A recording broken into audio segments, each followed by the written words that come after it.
नमस्कार, स्वागत है आपका हमारे इस YouTube चैनल पर। मैं मुनमुन श्रीवास्तव आपका हार्दिक अभिनंदन करता हूं। दिल्ली विश्वविद्यालय में पिछले दिनों जो दुर्भाग्यपूर्ण घटनाएं घटी प्रो यूजीसी बिल को लेकर, और उसके बाद जो है वो कैंपस में हमने कल देखा और आपको दिखाया भी कि पूरा कैंपस किस तरह से छावनी में बदल गया था और प्रोटेस्ट की एक घोषणा की गई थी, लेकिन प्रोटेस्ट शाम तक भी नहीं हुआ था। और अब आज जो है वो सुबह दिल्ली विश्वविद्यालय ने एक आदेश जारी किया जिसके तहत 1 महीने तक तमाम धरना प्रदर्शन और पब्लिक मीटिंग्स पर रोक लगा दी गई है। आप कैमरे पर देख रहे हैं, मौजूद हैं सुनील शर्मा, जो कि दिल्ली विश्वविद्यालय के एग्जीक्यूटिव काउंसिल के सदस्य हैं और दिल्ली विश्वविद्यालय से जुड़े मुद्दों को उठाते रहे हैं। इनसे हम जानेंगे कि क्या जो ये नोटिस निकाला गया है, इसको आप कैसा देखते हैं? क्या ये इन घटनाओं की पुनरावृत्ति की वजह से ऐसा हुआ है? क्योंकि इसमें जो नोटिस में बातें लिखी गई हैं वो तो कुछ और ही है। स्वागत है हमारे चैनल पर। नमस्कार मुनमुन जी, धन्यवाद आपका। दिल्ली विश्वविद्यालय से संबंधित बातों को आप उठाते रहते हैं, चाहे विद्यार्थियों से संबंधित मामले हो, कर्मचारियों से संबंधित मामले हो, या प्राध्यापकों से, या अब जो थोड़ा लॉ एंड ऑर्डर का इशू 4-5 दिन से दिल्ली विश्वविद्यालय के अंदर बन गया है, उसको लेकर आपने मतलब एक गंभीरता दिखाई है और एक सजग नागरिक होने के नाते आप अपना कर्तव्य निर्वाह कर रहे हैं। जैसा कि आपने सबसे पहला सवाल यही किया कि आज का जो ऑर्डर निकला है वो उसको आप कितना सही मानते हैं। देखिए, मैं दिल्ली यूनिवर्सिटी के प्रॉक्टर ऑफिस को और यहाँ पर जो भी लॉ इन्फोर्समेंट एजेंसीज काम करती हैं, विशेषकर दिल्ली पुलिस के मोरिस नगर थाने के तहत ये इलाका आता है, जिसकी गेट नंबर 4 पर एक बीट भी बनाई गई है। अभी हालिया मेरे ख्याल में 1-1.5 महीने पहले इसका उद्घाटन भी हुआ है और दिल्ली के पुलिस कमिश्नर साहब खुद इसका उद्घाटन करके गए थे। ऐसे ही पटेल चौक पर, पटेल चेस्ट चौक पर भी एक पिंक बूथ बनाया गया है। ये सब यहाँ की सुरक्षा के लिए, जबकि 100 साल के इतिहास में इसकी ज़रूरत नहीं पड़ी थी, लेकिन अभी कोई ऐसे माहौल बन रहा होगा कि इसकी ज़रूरत पड़ी होगी तो बनाया गया है। ये बिल्कुल गेट नंबर 4 से पास है, एक बीच का रोड इसके बीच में आता है। मेरे ख्याल में 10 मीटर की भी दूरी पर नहीं है। 10 मीटर की दूरी पर ही गत दिनों एक धरना प्रदर्शन हो रहा था। हम इसकी जानकारी मेरे पास तो है नहीं कि जिस प्रॉक्टर ऑफिस ने ये लेटर निकाला है उस प्रॉक्टर ऑफिस से उस धरने प्रदर्शन की 2 या 3 दिन का जो भी वो शेड्यूल था उसकी इजाज़त ली गई थी कि नहीं ली गई थी।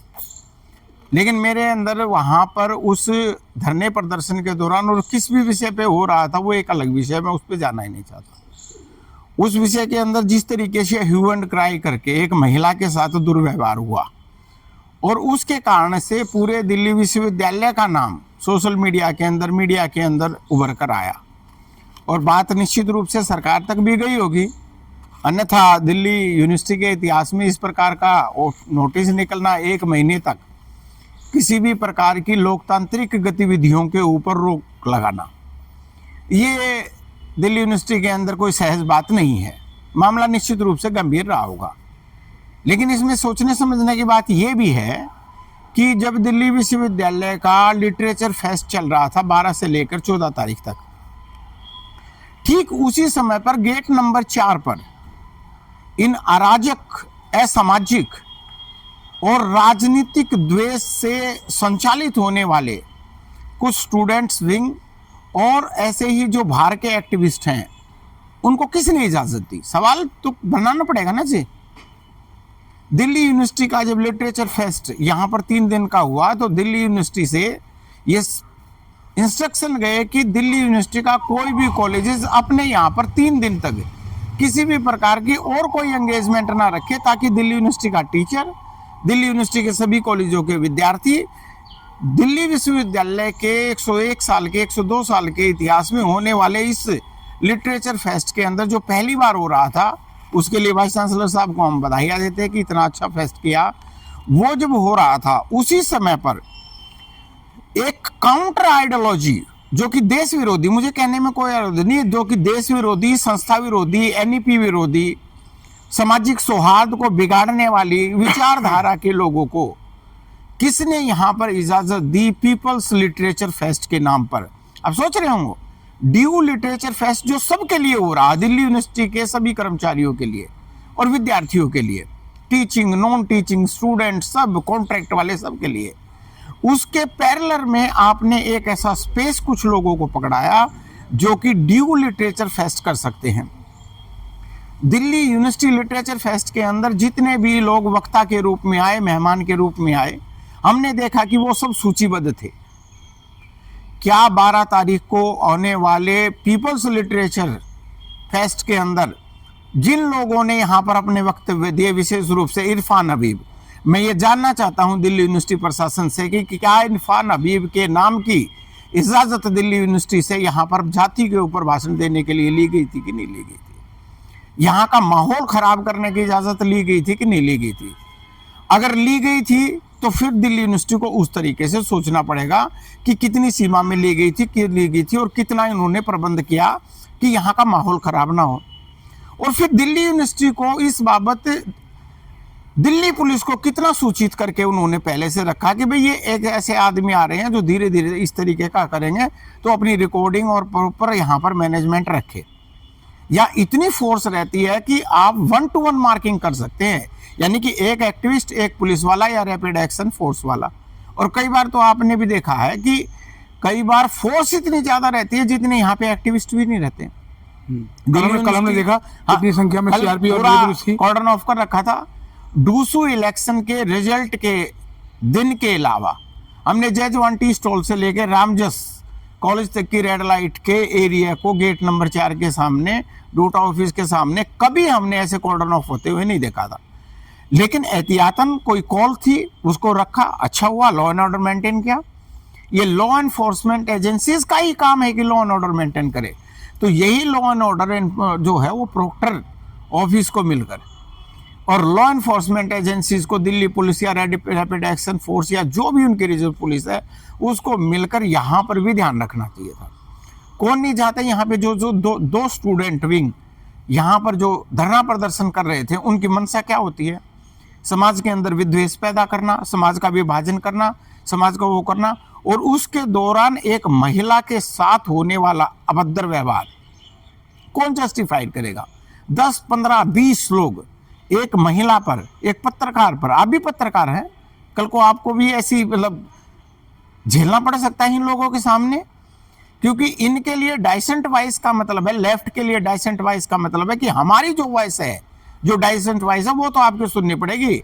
लेकिन लेफ्ट के खिलाफ अगर किसी की डाइसेंट वॉइस है तो उसको ऐसे ही दबाया जाएगा।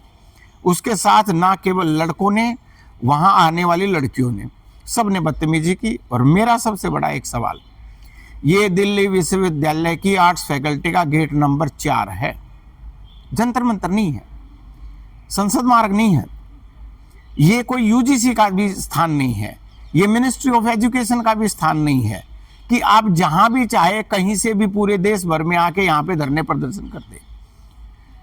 प्रोक्टर ऑफिस को ये इंश्योर करना पड़ेगा कि दिल्ली यूनिवर्सिटी के अंदर जब धरने प्रदर्शन हो रहे हैं या उसकी इजाजत आपसे ली गई है, तो उसके अंदर दिल्ली यूनिवर्सिटी के बोनाफाइड लोग ही, चाहे स्टूडेंट के रूप में हो, चाहे टीचर के रूप में, चाहे कर्मचारी के रूप में हो, वहीं आ सकते हैं। ये कोई ऐसा सार्वजनिक प्लेस नहीं है जंतर मंतर की तरह जो आया और भाषण देके चला गया।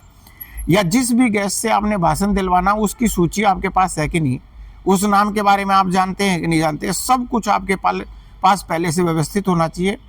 मुझे लगता है ये व्यवस्थित नहीं था, इसलिए ऐसी ये घटना हुई जिसकी देश भर में बिना बात दिल्ली विश्वविद्यालय का नाम भी खराब करने की तरफ आगे बढ़ा गया। लेकिन जो ये नोटिस निकला है, इससे तो कहीं ना कहीं स्टूडेंट्स के मन में, शिक्षकों के मन में एक भय व्याप्त होगा, और जो प्रोटेस्ट या डेमोन्स्ट्रेशन जो हमारा संवैधानिक अधिकार है, उस पर भी कुठाराघात है। निश्चित रूप से मैंने दिन में भी अपने फेसबुक के, सोशल मीडिया के माध्यम से लिखा है और इसको कहा है। इसके ऊपर हमारी सिर्फ इतनी आपत्ति है, देखिए जी, आप हाई लेवल एक कमेटी कॉन्स्टिट्यूट कीजिए। कोई भी घटना होती है कमेटी कॉन्स्टिट्यूट करनी पड़ेगी आपको, चाहे बेशक उनके ऊपर एफआईआर और काउंटर एफआईआर होगी, लेकिन आपकी कॉन्स्टिट्यूंसी में हुआ ना जी। आप एक हाई लेवल जो है वो एम्पावर्ड कमेटी कॉन्स्टिट्यूट करिए, उन 2 दिनों की घटनाओं की इंक्वायरी करवाइए। जो भी व्यक्ति अथवा संगठन इस बात के लिए जिम्मेदार है कि उन्होंने यहाँ दिल्ली विश्वविद्यालय का माहौल खराब किया है, उनको जो पनिशमेंट आप दे सकते हो उसको देना चाहिए। ये ब्लैंकेट बैन, मैंने तो कोई अपराध नहीं किया, या ऐसे हजारों स्टूडेंट हो सकते होंगे कि जिनकी जायज मांग होगी और जो संवैधानिक तरीके से ही अपना विरोध प्रदर्शन करना चाहते हैं। नॉन टीचिंग के हमारे कर्मचारी साथी वो धरने पे थे, प्रदर्शन पे थे, 2-3 दिन की हड़ताल थी उनकी। अचानक उनकी भी जो जायज है मांग वो- है, उनकी भी जायज मांग है, वो भी अपनी मांगों को लेकर समय समय पर हड़ताल करते रहते हैं। उनको एकदम इस बात को स्थगित करना पड़ा। तो अब बताइए कि कब नॉन टीचिंग के कर्मचारियों ने हड़ताल करते समय यहाँ पे सिर्फ फुटबत की है, मार धाड़ की है, कुछ नहीं किया है। टीचर यहाँ हजारों की संख्या में होते हैं, कुछ नहीं करते हैं। नहीं, यहाँ ये भी हुआ, लिटरेरी फेस्ट हुआ 3 दिन। ये आपका ये हजारों भजन लोग आए, भजन क्लबिंग में जो है वो लाखों हजारों हुआ, बच्चे आए, भजन क्लबिंग हुआ, कोई 10 घटना तारीख नहीं से घटी। शुरू हुआ था। 10 तारीख को हजारों हजार बच्चे रामजस कॉलेज के मैदान में आए, हजारों हजार बच्चे। कल 16 तारीख को मैं भी वहाँ स्टेडियम में था, वहाँ भी हुआ। दिल्ली सरकार का और डूसू का वो जॉइंट इवेंट था, वहाँ पर जो भजन क्लबिंग का प्रोग्राम हुआ वहाँ पर हुआ। वहाँ कोई लॉ एंड ऑर्डर नहीं हुआ, लेकिन यहाँ पर मुट्ठी भर अराजक लोग आकर इकट्ठे हो गए। तो इसकी इंक्वायरी करनी चाहिए और सभी लोगों को, ये कोई इमरजेंसी नहीं लगी है जी, ये धारा 365 लग गई देश के अंदर, ठीक है ना जी। और पूरे देश के अंदर सबके फंडामेंटल राइट्स जो है वो जो बोलने की आज़ादी क्यों नहीं होगी जी लोगों को। संवैधानिक तरीके से अपनी सही मांगों को रखने की इजाज़त होनी चाहिए। ये तो 1 महीने की कहानी है, इनका मन करेगा आगे और बढ़ा देंगे, ये तो ऐसे चलता रहेगा चलता रहेगा चलता रहेगा। वो मतलब दिल्ली यूनिवर्सिटी के अंदर लोग जो हैं अपनी जायज मांगों को ना रख पाए। जी, बीइंग इसी मेंबर जो है, हालांकि इस नोटिस में कहा गया है कि ये कैंपस के अंदर ही आदेश लागू है, लेकिन कैंपस के अंदर बहुत से कॉलेज हैं और सबके फेस्ट होने हैं, देखिए तो उसको लेकर भी आशंका के बादल हैं। कैंपस का मतलब जब भी दिल्ली यूनिवर्सिटी कैंपस कहा जाता है तो जो दिल्ली यूनिवर्सिटी के अंडर आने वाले जो स्थान हैं दिल्ली यूनिवर्सिटी, उसके लिए मेरी जितनी समझ बनती है उसके लिए ये लागू करते हैं। हर एक कॉलेज की law and order proctorial committee हर एक कॉलेज का अपना अलग होता है। उस within the campus of college वहाँ पर जो भी माहौल होता है, जैसा माहौल होता है, उसके लिए जिम्मेदार प्रिंसिपल होता है और वहाँ के अपनी जो भी फैकल्टी मेंबर हैं, स्टूडेंट विंग जो बनाई हो, उनके लिए होता है। तो दिल्ली यूनिवर्सिटी में महीने भर में आपके एनुअल फेस्ट भी होने हैं, एनुअल डे भी, प्राइज डिस्ट्रीब्यूशन भी होना है, ठीक है जी, सारे काम आपके होने हैं। अभी आप बताइए कि 28 तारीख को हमारे यहाँ पे कन्वोकेशन होना है जी, क्या वो नहीं होगा? क्या दिल्ली यूनिवर्सिटी में आर्ट्स फैकल्टी पे जो है ये जो चाय वाला है, मतलब यहाँ पे हजारों शिक्षक आते हैं, सैकड़ों विद्यार्थी आते हैं, क्या 4 लोग खड़े होकर अपनी चाय भी नहीं पी सकते क्या? क्या पटेल चौक पे कोई 4 लोग बैठ के अपनी चाय भी नहीं पी सकते क्या? चाय पीना और विद्रोह, ये तो मतलब अंग्रेजों से ऐसा नियम होगा कि भाई 4 लोगों को इकट्ठे होता है, आप जो ना उठाओ और उनको थाने के अंदर डाल दो। अब बताइए, मैं आप खड़े हो यहाँ पे, 2 साथी और आके खड़े हो जाए तो हमारे ऊपर कोई धारा 144 लगनी चाहिए क्या? हम कौन सी गलत गतिविधियों में लिप्त है जी? बिल्कुल गलत है ये। मेरा यही मानना है कि इसको 2-4-5 दिन में रिव्यू कर लीजिए, तब तक आपको ये पता भी लग जाएगा। फैक्ट फाइंडिंग कमेटी बनाइए। मैं कह रहा हूँ कि आपको जिसको लगना, मतलब रिटायर्ड जजेस को रख लीजिए, जिसको रख लीजिए, और सारा जो है सब सोशल मीडिया पे पड़ा हुआ है। और यहाँ तो मुझे ये पता है कि शुरू दिन से ही गेट नंबर 4 पर हाई रेजोल्यूशन सीसीटीवी कैमराज होते हैं, और अब तो सामने पुलिस बूथ भी हो गया, वहाँ पर भी सीसीटीवी कैमरा है। वहाँ 1-1 सेकंड का इंसिडेंट इनके पास मौजूद है।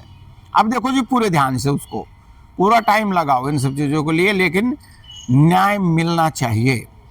दिल्ली विश्वविद्यालय के अंदर किसी भी प्रकार के अराजकता को हम स्वीकार करने वाले नहीं हैं। कोई दिल्ली विश्वविद्यालय का कोई टीचर, विद्यार्थी, कोई कर्मचारी इस प्रकार की अराजकता फैलाने वाले तत्वों से बिल्कुल स्वीकार करने वाला नहीं। मैं जिम्मेदारी के साथ कह रहा हूँ। जी, सुनील जी, दिल्ली विश्वविद्यालय के कॉलेजों में बाहर से बड़ी संख्या में बच्चे पढ़ने आते हैं, खासतौर पर गर्ल्स। उनके पेरेंट्स बहुत चिंतित हैं, आपके पास भी फोन आए होंगे कि क्या करें, बच्चों को वापस बुला लें, क्या संदेश देंगे? मैं आपके माध्यम से बिल्कुल हाथ जोड़कर पूरे दिल्ली विश्वविद्यालय परिवार की तरफ से, इस दिल्ली विश्वविद्यालय के सारे इलेक्टेड मेंबर्स की तरफ से भी सारे बच्चियों के माता पिताओं को आश्वस्त करता हूँ, दिल्ली यूनिवर्सिटी एक बहुत ही सेफ जगह है।